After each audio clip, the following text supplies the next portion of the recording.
All right, here's our baler.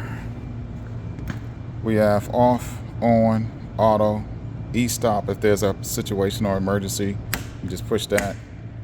Here's our manual right raise up. This is our manual lower.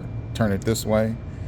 I'm not sure if this light is actually functional, but when the bail is made, meaning that it's down compressed low enough, then this light is supposed to pop on. This light pops on to let us know that we're actually able to start compacting the material, but we have to have this gate down. Right now, let's say if this is our situation, we just went ahead and placed some cardboard inside of the unit. We would go ahead and pull this out and start to slide it down, and we're watching for that light, which is there. Then we go ahead and let that go in. Most of the time we'll probably be in auto, so we'll go ahead and turn it to auto. We need to hold it for a few seconds to let auto actually go ahead and actuate the motor. Our piston is actually extending to go ahead and compress the cardboard inside the unit. Let's get a full picture here. Kind of hear that. Once it gets down to low enough, it'll go ahead and retract automatically. Hence the auto. It's lifting the door up by itself.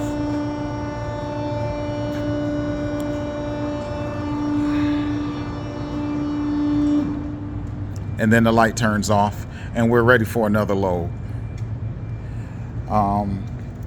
This looks like this is pretty full.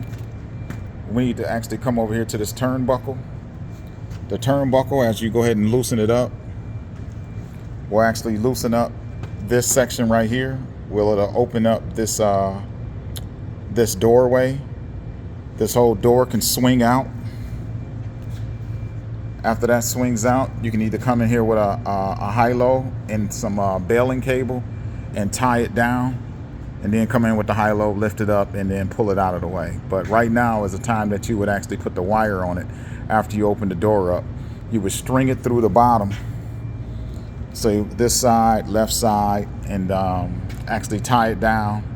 After you tie it down, then you come with the high-low and actually go ahead and remove it, and then you're ready for a brand new load.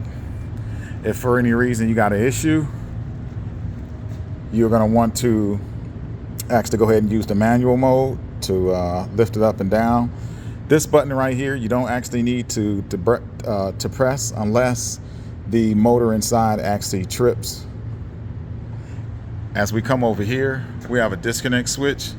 This will be what we're going to utilize to shut the power on and off to the unit if we actually have to work on it. Here's another very important section. Up here, this nozzle. This is a hydraulic oil cap. We need to have this filled up. Inside the manual, it's basically saying it's about 20, this is a 22-gallon tank, which is this whole square tank right here.